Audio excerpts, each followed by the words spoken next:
ఈ రోజు రాష్ట్ర వ్యాప్తంగా రైతులు ఎదుర్కొంటున్నటువంటి కష్టాలను, ముఖ్యంగా యూరియా దొరకక రైతులు ఇబ్బంది పడుతున్న అంశాన్ని ప్రధానంగా తీసుకొని ఇవాళ అన్నదాత పోరు అనే కార్యక్రమాన్ని రాష్ట్ర వ్యాప్తంగా వైఎస్ఆర్ కాంగ్రెస్ పార్టీ జగన్మోహన్ రెడ్డి గారు పిలుపునిచ్చారు.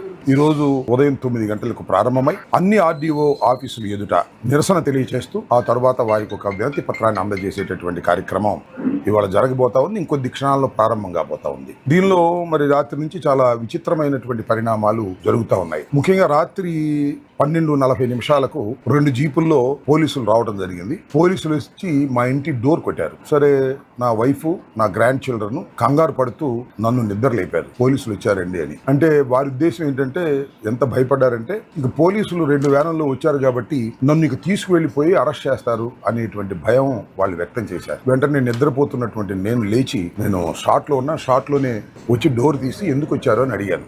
నోటీస్ ఇవ్వడానికి వచ్చాము అన్నారు. ఎంత అయింది టైం అంటే 12:40 అయింది. ఇంతమంది వచ్చారు ఏంటి అని అన్నాను. పట్టాపురం పోలీసులు ఇంకా కొన్ని స్టేషన్స్ మరి ఏంటో నాకు అర్థం కాల. ఈ నైట్ టైంలో డోంట్ డిస్టర్బ్ మీ, మీరు ఉదయం రండి వెళ్ళండి అని. మళ్ళీ పొద్దున్నే లేడీ ఏఎస్ఐ వచ్చి సరే నోటీస్ ఇచ్చారు. నోటీస్ ఏంటో పరిశీలిస్తాను.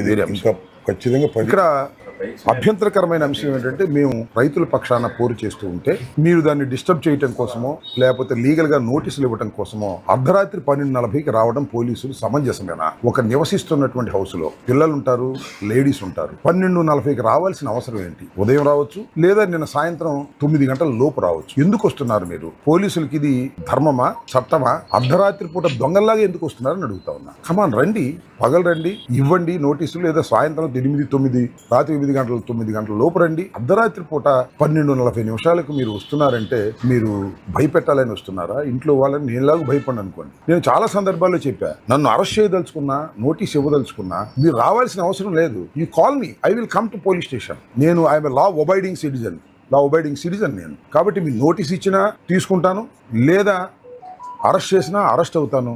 దాన్ని ఒక ప్రొసీజర్ ప్రకారం, ఇబ్బంది లేని పద్ధతుల్లో, ప్రజాస్వామ్య పద్ధతుల్లో, చట్ట ప్రకారం మీరు చేయాలి తప్ప అర్ధరాత్రి పూట వచ్చి తలుపులు కొట్టి గందరగోళం చేసేటటువంటి పరిస్థితి చేయటం అనేది సమంజసం కాదని కూడా ఈ సందర్భంగా చెబుతున్నా.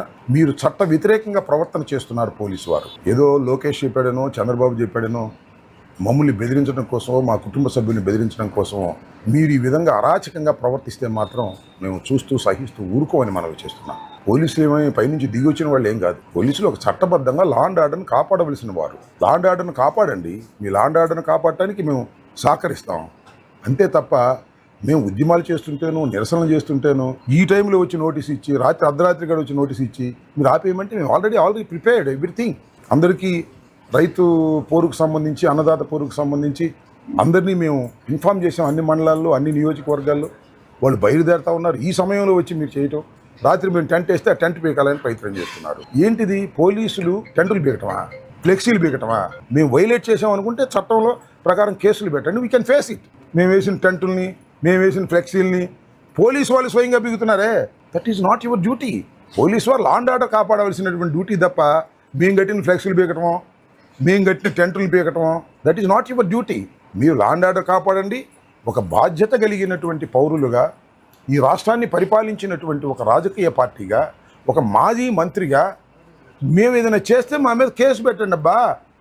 We will face in to the కోర్టులో మేము దాన్ని తేల్చుకుంటాం తప్ప మీరు వచ్చి మా టెంటులు బీగటం, మీరు వచ్చి మా ఇంటి డోర్లు కొట్టడం నాట్ ఎట్ ఆల్ కరెక్ట్. చెప్తున్నాను పోలీస్ డిపార్ట్మెంట్ వారికి, గట్టిగా చెప్తున్నా, చెప్పటం కాదు హెచ్చరిస్తున్నా. మీరు ఈ రకంగా చేస్తే మేము ఊరుకోం. న్యాయస్థానాలు ఉన్నాయి, ఇతర మార్గాలు ఉన్నాయి, గుర్తుపెట్టుకోండి. మీరు చట్ట ప్రకారం వ్యవహరించవలసినటువంటి వ్యక్తులు అనే విషయాన్ని దయచేసి పోలీసు యంత్రాంగం మర్చిపోవద్దని కూడా ఈ సందర్భంగా నేను చెప్పదలుచుకున్నాను.